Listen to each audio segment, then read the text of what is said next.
जब यह महिला एसपी साहिबा थाने में जाती है तो उनके साथ ऐसा किया जाता है जो किसी ने सोचा भी नहीं था। एसपी आरती के इस जिले में नई पोस्टिंग हुई थी। एक दिन एक बुजुर्ग मां और उसकी जवान बेटी उनके दफ्तर पहुंची। चेहरों पर डर, आंखों में आंस। उन्होंने कहा, मैडम, गांव के जमींदार ने हमारे साथ बदसलूक की कि हम थाने गए, पर हमारी रिपोर्ट तक नहीं लिखी गई। उल्टा जमींदार थाने में आकर हमें धमकाता रहा। पुलिस वालों ने तो जैसे उसे सर आंखों पर बैठा रखा हो। एसएसपी साहिबा ने इस पर एक्शन लेने का सोचा और खुद सादे कपड़ों में उसी बूढ़ी मां के साथ थाने पहुंची। उन्होंने जाकर कहा, मेरी मां की रिपोर्ट क्यों नहीं लिखी?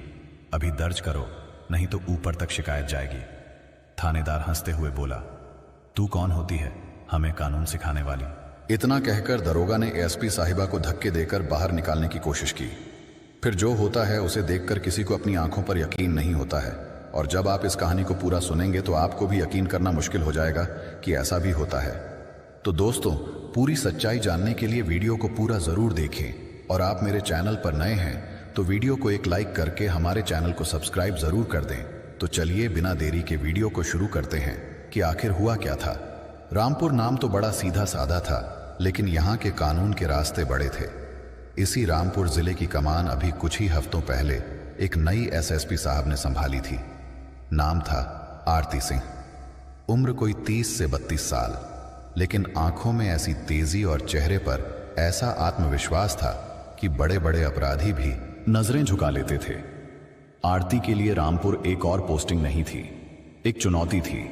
उसे पता था कि बाहर से शान दिखने वाले इस जिले के अंदर जुर्म और भ्रष्टाचार की जड़ें बहुत गहरी थीं। वह हर रोज सुबह अपनी बड़ी सी ऑफिस की कुर्सी पर बैठी फाइलों के ढेर को देखते और सोचती, शुरुआत कहां से करूं? एक ऐसी ही उमस भरी दोपहर थी। ऑफिस के बाहर पेड़ों पर सन्नाटा बरस रहा था और कलर की घर घर आहट भी कानों में छुपा रही थी। तभी एक और उम्र की महिला, जिसका नाम शांति देवी थी, अपनी करीब 20 साल की बेटी राधा के साथ डरते डरते इसकी ऑफिस के गेट पर पहुंची। उनके कपड़े मिले थे कि चेहरे पर हफ्तों की थकान और आंखों में एक अजीब सी बेबसी थी। शांति देवी का दिल किसी पंछी की तरह सीने में फड़फड़ा रहा था। उनके हाथ कांप रहे थे और गला सुखड़ता हो गया था। उनकी बेटी राधा ने अपनी मां का हाथ थमते हुए कहा, मैन डर मत, यहां हमारी सुनवाई होगी। किसी ने बताया था कि नई मैडम बहुत अच्छी हैं। शांति देवी की आंखों में आंसू भर आए। बेटा, आप हिम्मत नहीं बची। थाने में जो हुआ उसके बाद तो भगवान पर से भी भरोसा उठ गया है। कुछ हफ्ते पहले तक उनकी जिंदगी ऐसी नहीं थी। गांव के एक कोने में उनका छोटा सा कच्चा पक्का घर था। शांति देवी के शास्त्रों में बताया गया है कि शांति देवी और राधा अध्ययन के साथ साथ घर के काम में अपनी मां का हाथ बटाती थी। उनकी दुनिया छोटी थी पर खुशियों से भरी थी। फिर एक दिन उनकी खुशियों को गांव के सबसे बड़े मंदिर गजराज सिंह की नजर लग गई। गजराज सिंह सिर्फ जमींदारी नहीं थे, वह गांव का बेताज बादशाह था। उसके गांव के बिना पत्ता भी नहीं हिलता था। पुलिस पटवारी सब अपनी जेब में थे। उसकी नजर शांति देवी के छोटे से घर पर थी, जो हाईवे के पास बन रही एक नई सड़क के किनारे थी। वह उस जमीन को कौरवों के दाम में हरियाली चाहता था। एक सुबह वह अपने 4 गुंडों के साथ उनके दरवाजे पर धमाका करने लगा। बुढ़िया, यह जमीन खाली कर मैंने खरीद ली है। उनकी आवाज में क्रूरता और खतरनाक कचर था। शांति देवी ने हाथ जोड़कर कहा, स्वामी, यह मेरे पुरखों की भूमि है, हम कहेंगे। उसी राधा का अवलोकन। उसकी आंखों में डर नहीं, गुस्सा था। किस हक से गायब की बात कर रहे हो? यह हमारी जमीन है और हम इसे नहीं बेचेंगे। एक युवा लड़की की यूं बात गजराज को नजरअंदाज नहीं हुई। उसने राधा का हाथ पकड़ लिया और बोला, बड़ी जबान दौड़ी लगी है, तेरी जंघा खींच लूंगा। और सुन, कल तक यह घर खाली नहीं हुआ तो फिर जंजाल ने सुना और तेरी मां को इसी घर के साथ जला दिया। उस दिन माप जैसे तैसे बचकर भागे। उन्हें लगा कि कानून उनकी मदद करेगा। वे सीधे स्थानीय स्टेशन अमेरिका, वहां के थानेदार इंस्पेक्टर भीम सिंह थे। भीम सिंह अपने तोंद और मूंछों के लिए पूरे इलाके में मशहूर थे। उसके कंधे पर लगे सितारे चमक रहे थे। उसकी आत्मा पर मूर्ति की मोटी परत जमी हुई थी। उन्होंने अपनी आपबीती लिखी। भीम सिंह ने अपनी कहानी सुनी जैसे कोई मजेदार किस्सा सुन रहा हो। उसने उन्हें गैजेट्स रखा, फिर चाय पी पानराज और अंतिम में बोला, देखो गज सिंह इलाके के सबसे बड़ी हैं, लोग तुम पर वोट इल्जाम लगा रही हो, घर जाओ और उनकी माफी मांग लो। शांति देवी उनके शहीद स्थल पर स्थित हैं। साहब, हमारी इज्जत का सवाल है, हमारी लिखावट सहयोगी। उसी समय थाने का दरवाजा खुला और गजराज सिंह ऐसे अंदर आए जैसे वह अपना घर हो। उन्होंने भीम सिंह के कंधे पर हाथ रखकर हंसते हुए कहा कि क्या इंस्पेक्टर साहब इन भिखारियों की पंचायत में रह रहे हैं? मैंने कहा था ना, ये नहीं मानेंगे। भीम सिंह तुरंत कुर्सी पर खड़े हो गए। क्या मालिक आप आ गए हैं? मैं तो बस यही समझा रहा था कि आपकी शान में गुस्ताखी ना करें। गजराज ने पुरानी हुई नजरों से मां बेटी को देखा और बोला, इंस्पेक्टर साहब महान से समझें, अन्यथा अगली बार यह याचिका नहीं लगेगी। उस दिन उनकी दुकान में कोई लिखावट नहीं थी, उलटे उन्हें ही धमाका कर दिया गया। उस दिन के बाद उनका जीना मुश्किल हो गया था। गजराज के गुंडे रोज दरवाजे पर धमकियां देते हैं। गांव वासियों ने भी डर के मारे अपनी बात बंद कर दी थी। किसी ने उन्हें बताया कि जिले में नए सुपरस्टार्स मैडम आई हैं, संभवतः अन्यत्र कुछ कर सुविधा। ऐसी ही आखिरी उम्मीद के साथ वे आज यहां दी गई थी। एसएसपी आरती सिंह की नजर गेट पर सेंट्री पर रखी गई, जिसमें शांति देवी और राधा को अंदर आने से रोका गया था। आरती ने इंटरनेट पर अपने पीए ने कहा कि उन दोनों को अंदर भेजो। जैसे ही शांति देवी और राधा के चरणों से ऑफिस में खरीदारी हुई, आरती अपनी कुर्सी से खड़ी हो गई। उसने देखा कि शांति देवी कितनी डरी हुई है।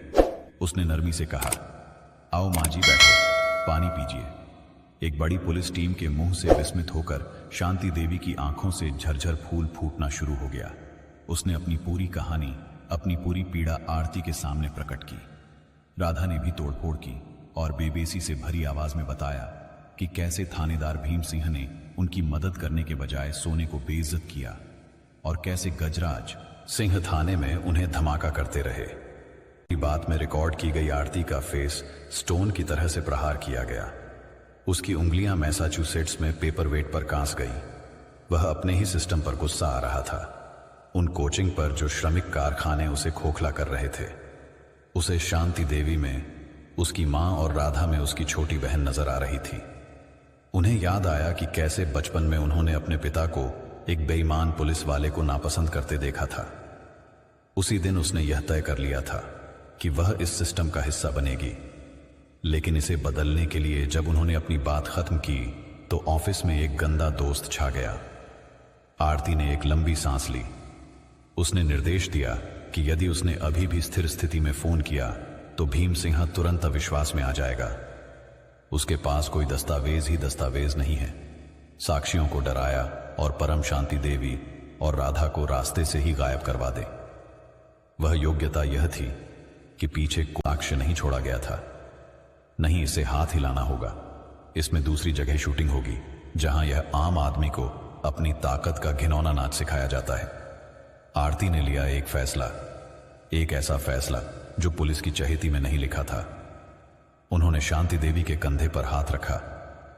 मां जी, आप चिंता मत करो, आपको प्रमाणित मिलेगा और आज ही मिलेगा, लेकिन उसके लिए आपको मेरी एक मदद करनी होगी। शांति देवी ने यूनेस्को से पूछा, कैसी मदद बेटिया? आपको मेरे साथ एक बार फिर उसी थाने में चलना होगा। यह दावा ही शांति देवी और राधा के चेहरे का रंग उड़ गया। राधा बोली, मैडम नहीं, हम वहां मॉडल नहीं जा सकते, वो भीम सिंह हमें मार डालेगा। आरती ने चित्र में कहा, इस बार तुम नहीं देखोगी, इस बार यह आपकी बेटी आपके साथ है। उसने अपने पीए को फोन किया और उसे कुछ निर्देश दिए। मेरे लिए एक साधारण सा सलवार सूट लेकर आओ, और हां, गाड़ी तैयार प्रदर्शन, लेकिन पुलिस की कोई प्राइवेट जीप नहीं है। पीए हैरान था, पर उसे मैडम के काम करने के बारे में पता था। वह चला गया। आरती ने शांति देवी को सामा, देख मां जी, मैं वहां रुककर नहीं जाऊंगी, मैं आपकी बेटी बनकर जाऊंगी। मैं देख रहा हूं कि वह एक आम नागरिक के साथ कैसा काम करता है। आपको बस इतना करना है कि आप मुझे पहचान नहीं पाएंगे। आप क्या पाएंगे? शांति देवी की आंखों में अब डर की जगह एक नई चमक थी। उन्होंने आरती के सिर पर हाथ फेरते हुए कहा, हां बेटिया, तू हमारी निष्ठा इतनी कर रही है तो हम अपनी जान भी दे देंगे। इसके 1 घंटे बाद एसीपी आरती सिंह सादे से नीले रंग का सलवार सूट में थी। उन्होंने अपने बाल बांधने के लिए और चेहरे पर कोई मेकअप नहीं किया था। उसे देखकर कोई नहीं कह सकता था कि यह विभाग की सबसे बड़ी पुलिस सुविधा है। वो शांति देवी और राधा के साथ एक निजी जीप में प्लॉट और प्लॉट की ओर चल पड़ा। गाड़ी में मछली पकड़ने वाली मशीन थी। शांति देवी का दिल अभी भी जोर जोर से धड़क रहा था। अब उस दर्शन में डर के साथ साथ एक अजीब सा रोमांच भी था। राधा बार बार की आरती को देख रही थी। उसे अपनी आंखों पर यकीन नहीं हो रहा था कि एक एसपी खुद के लिए इतना बड़ा खतरनाक मोड़ ले रही है। आरती की नजरें सड़क पर थीं। उसके दिमाग पर शतरंज के खिलाड़ी की तरह अगला चाले सोच रहा था। पोर्टेबल प्लांट के बाहर का मोहरा हमेशा की तरह था। कुछ पुलिस वाले सुस्ता रहे थे। एक कोने में चाय की दुकान पर भीड़ लगी थी और हवा में एक अजीब सी धुंधली तैर रही थी। जैसे ही आरती शांति देवी और राधा के साथ जीप से उतरती है, बाहर बैठे एक हवलदार ने उन्हें घूर कर देखा और अपनी कर लिया मूंछों पर ताव दिया। थाने के अंदर घुसते ही एक अजनबी सी ने किया अपना स्वागत। सीलन पौराणिक और प्राचीन काल की मिलीजुली गंध। सामने ही एक मुंशी अपने मांस पर अख्तियार करते हुए ले जा रहा था। आरती ने खांसकर अपना ध्यान अपनी ओर खींचा। मुंशी ने बड़ी मुश्किल से ठीक किया और उन्हें ऊपर से नीचे तक देखा जैसे वे कोई कीड़े मकोड़े हो। क्या काम है? उसकी आवाज में रोयापन था। आरती ने अपनी आवाज दी। अरहम रंटाना, आर अंधार, कमरूरे से इंसार, सिंह सिंह उसके मुंह में कहता भर्रा हुआ, कै ओ रुकट आर के दो बटन। उसने पहले तो आर उड़ती को आर फियार, नजरूर कनोट देवी आर, पर रूर ओ रूर उसके रूरे रूरे आर, एक घिनौनी मुस्तिर। ओ रे तूफी गई अब संग बातें, अय्य रावण वयाता। देवी रूर के कयारे रुति के पीछे छिप, अब रुति कान्हा आई आई। उसकी में अजीब सी आग थी इन सतर कान्हा। आपने इनकी आखिर क्यों नहीं लिखा? भीम सिंह ढाका का समानता हंसा। थाने में मौजूद बाकी पुलिस वाले भी हंसने लगे। तू कौन है मेरा? यह पैकेट वाली इसकी नई वकील बनी है क्या? शक्ल देखें अपनी बड़ी आई कानून सिखाने वाली। आरती ने शांत रहते हुए कहा, मैं भी एक नागरिक हूं और आप एक सार्वजनिक सेवक हैं। आपका फर्ज है हमारी याचिका। आपका पासपोर्ट अभी भी दर्ज करें, अन्यथा इसकी शिकायत ऊपर तक होगी, ऊपर तक जाएगा। भीम सिंह अब निराश्रित हो गए थे। उनका विनम्र चोट खा चुका था। तू मुझे खतरनाक बीवी, यह रहस्य आपका पता है मैं कौन हूं। अभी ऐसी जगह बंद हो जाएगी कि सारी कड़ी निकल जाएगी। उसने आगे बढ़ाया और उसने आरती का हाथ पकड़कर उसे बाहर की ओर झुकाने की कोशिश की। निकल चल यहां से दफा हो, कल जा तू बुढ़िया। अगर सुबह तक गांव खाली नहीं किया तो गजराज भाई जो कह रहे थे वहीं होगा। यह उसकी सबसे बड़ी गलती थी। जिस पाल भीम सिंह ने आरती का हाथ पकड़ा, स्टेशन की हवा जैसे जाम हो गई। आरती ने एक संकेत से अपना हाथ मिलाया। उसकी आंखों में अब वह मजबूत डर नहीं बल्कि एक शेरनी वाला गुस्सा था। एक ऐसा गुस्सा जो सब कुछ खोखला कर सकता था। उसने अपनी शांत लेकिन गैरती हुई आवाज में कहा जो पूरे थाने में गूंज उठा, देखिए तो देखिए, आदर्श एक महिला पर हाथ के निशान हो। उसने अपना पर्स से अपना आधार कार्ड निकाला। उसे भीम सिंह की आंखें ठीक सामने खुली दी गई। कार्ड पर अशोक स्तंभ चमक रहा था और नीचे मोटो कार्ड में Aarti Singh, superintendent of police, स्प्लिट जिला लिखा था। भीम सिंह की आंखें फटी की फटी रह गईं। उसके हाथ से पान की डिब्बी छूटकर जमीन पर गिर गई। एक दोस्त को उसे लगा कि वह कोई सपना देख रहा है। उनकी आरती में आरती की आवाज हथौड़े की तरह डाली गई। नाम है आरती सिंह, इस जिले की नई एसपी। अब ऐसे देखें यहां की जनता को स्मारक। पूरे थाने में एक छात्र की मौत हो गई। जो पुलिस वाले अभी हंस रहे थे उनके चेहरे सफेद पड़ गए थे। मुंशी अपनी कुर्सी के नीचे ऑटोमोबाइल की कोशिश कर रहा था। चाय वाला डर कर केटली का भाग खड़ा हो गया और इंस्पेक्टर भीम सिंह अपने साथियों के नीचे से जैसे जमीन खिसक गई थी। जिस जंप से वह अभी भैर उगल रहा था वह अब तालू से चिपक गया था। उसका शरीर कांपने लगा था।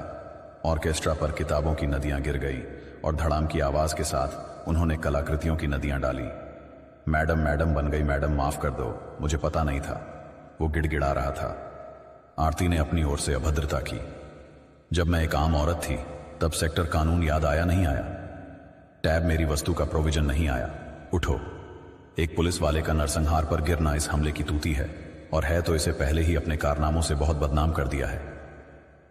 आरती सिंह अब पूरी तरह से अपने एसपी के अवतार में आ गई थी। उसकी आवाज में वह अधिकार था जो सिस्टम को हिला सकता था। उसने कांपते हुए मुंशी की तरफ उंगली उठाई। ड्रॉप डाउन टाइप करो। इंस्पेक्टर भीम सिंह से जुड़े हुए हैं। फिर उसने बाकी पुलिस वालों की तरफ देखा जो दीवार से चिपक कर बैठे थे, और तुम सब जो यहां तमाशा देख रहे थे। तुम सब के सब लाइन हाजिर से आप लोगों की ड्यूटी। पुलिस लाइन के ग्राउंड में गंदगी नजर आती है, वहीं तुम सीखोगे कि निर्देश क्या होता है। किसी का इशारा नहीं हुआ कि एक शब्द भी बोल सके। इसके बाद आरती भव्यता और शांति और देवी राधा की तरफ देखा। उसके चेहरे के सख्त भाव ईमानदार से नरक गए। आंखों में वह ममता लौट आई। आइए, उसने शांति देवी का हाथ पकड़कर कहा। अक्की, वह खुद भीम सिंह की बड़ी सी कुर्सी पर बैठी थी। देवी ने उन्हें अपने हाथ से लिखा था, घंटे में वह मेरे न्याय में हो, कोई भी खुला नहीं छोड़े। Over and out. पूरे पुलिस प्रशासन में हड़कंप मच गया। उस शाम जब सूरज ढल रहा था तो गजराज सिंह अपने पैलेस घर में शराब पी रहा था और भीम सिंह को फोन करके गोलियां दे रहा था कि वह 2 कौड़ी की औरतों को संभाल नहीं सका। तभी पुलिस की 3 जीपें एक साथ उसके गेट को तोड़ती हुई अंदर घुस गई। गजराज को लगा कि यह उसका स्वागत करने आया है, लेकिन जब एक नए इंस्पेक्टर ने उन्हें हथकड़ी दिखाई तो उनकी साड़ी हवा हो गई। तारा की दुकान कैसे हुई? तुम नहीं, मैं कौन हूं? मैं अभी एसपी साहब को फोन करता हूं, इंस्पेक्टर ने अंकित कर कहा। यह महाराजा एसपी साहिबा का ही है। गजराज सिंह, अब दर्शन आपकी प्रतीक्षा कर रही है। उस रात शांति देवी और राधा राधा अपने घर में चैन की नींद सोई थी। उनके द्वार पर अब गुंडों का नहीं बल्कि पुलिस का पहरा था जो उनकी सुरक्षा के लिए गया था। रात के 11 बजे उनके शॉप ऑफिस में भी लाइट जल रही थी। उनकी आरती शहर की बत्तियों को देख रही थी। उनके दिल में एक अजीब सावरल था। तंग आज उसने सीसीए केस नहीं, उसने रब्बार कीके में संदेश गाया कि अब अभी भी पहले भी पहले। अब की अफसू तेरस फस वायन उसके लिए सिस से ही ककेन तमहस खत आफरिश कथा पाना। एएसपी सिंह ने गो जो सहीफ जो ने सिंहा। क्या एक सीनियर अफसर का यूं अपनी पहचान छिपाकर बेक्रिया के एक थाने पर छापा मारना सही था? कुछ लोग कहेंगे यह नियमों के, लेकिन रे, दिल से एक आवाज आती है जब सिस्टम ही बीमार हो जाता है। जब रक्षक ही भक्षक बन जाए तो कभी कभी इलाज के लिए डॉक्टर को भी सीक्वल दवा टोकरा और नारियल का टुकड़ा करना पड़ता है। आरती ने किया। उन्होंने कहा कि जो कंपनी की मांग थी, जो मानवता की मांग थी, तो हां, उसने जो किया वह 100% सही था। एसपी आरती सिंह की फैक्ट्री वाली कार्रवाई की खबर आग की तरह पूरे जिलों में और फिर पूरे राज्य में फैल गई थी। आम जनता के लिए आरती एक मसीहा बन गई थी। लोग पर, चाय की इज्जत पर और घर में बस उसी की बहादुरी के किस्से सुना रहे थे। शांति देवी और राधा जैसी ना जाने कितनी दबी सहमी आवाजों को एक नई उम्मीद मिली थी। लेकिन जब एक दिया जलता है तो अंधेरे को सबसे ज्यादा तकलीफ होती है। तितली का अंधेरा सिर्फ जमींदारी, गजराज सिंह या इंस्पेक्टर भीम सिंह तक सीमित नहीं था। इस अंधेरे की जड़ें बहुत ऊपर तक थी। ना उनकी सत्य की गलियारों तक फोटो खींची हुई थी। इस पूरे खेल के असली खिलाड़ी थे लैपटॉप के विधायक बलवंत राय। बलवंत राय एक सफेद पाश नेता थे जो मंच पर गरीबों के हक की बड़ी बड़ी बातें करते थे, लेकिन इंडस्ट्री के पीछे वह एक बहुत बड़ा अपराधी था। गजराज सिंह जैसे लोग अपनी जमीन के लिए मकान बनाते थे, चुनाव में बूथ व्यवसाय करते थे और उसके काले धंधों को संभालते थे। इंस्पेक्टर भीम सिंह जैसे पुलिस वाले यह सुनिश्चित कर रहे थे कि कानून की नजर बलवंत राय पर कभी उत्तर प्रदेश तक रहे। गजराज और भीम सिंह के अपराधी बलवंत राय के साम्राज्य पर पहला बड़ा हमला था। उसे अपनी कुर्सी हिलती हुई महसूस हो रही थी। उसे पता था कि अगर एसआरपीपी आरती सिंह की कुछ और डीन पोर्ट में टिक हो गई तो उसकी साड़ी की दुकानें खुल गई। उन्होंने फैसला किया कि इस कांटे को रास्ता तय करना ही पड़ेगा। एक रात बलवंत राय ने एक प्लॉट पर अपना फार्म हाउस रखा। भीम सिंह के कुछ वफादार, वहां मौजूद पुलिस वाले और गजराज के गुंडे मौजूद थे। बलवंत राय ने अपनी फैमिली मर्दानागी पर पानी फेर दिया और तुम लोग कुछ नहीं कर सके। एक हवलदार मठाधीश डरते बोला, वह गणितज्ञ है, हम क्या करते हैं? बलवंत राय हंसा, एसआईपी है, भगवान नहीं। उसे हटाने का उपाय भी है, बस दिमाग चलाओ। उसे उसी के खेल में फंसाना होगा। एक घिनौनी साजिश तैयार की गई। योजना यह थी कि आरती सिंह की उस गैर कानूनी रेड को ही उसके सबसे खिलाफ बताया गया था, बड़ा हथियार बनाया जाए। अगले ही दिन भीम सिंह की छाती में दर्द उठा और उन्हें शहर के सबसे बड़े निजी अस्पताल में भर्ती कर लिया गया। अस्पताल के मालिक डॉक्टर वर्मा बलवंत राय के पुराने दोस्त थे। उन्होंने करोड़ों रुपए के समर्थक भीम सिंह की एक चंचल मेडिकल रिपोर्ट तैयार की, जिसमें दिखाया गया था कि एसपी मैडम की साली की वजह से उनके 3 दोस्त टूट गए।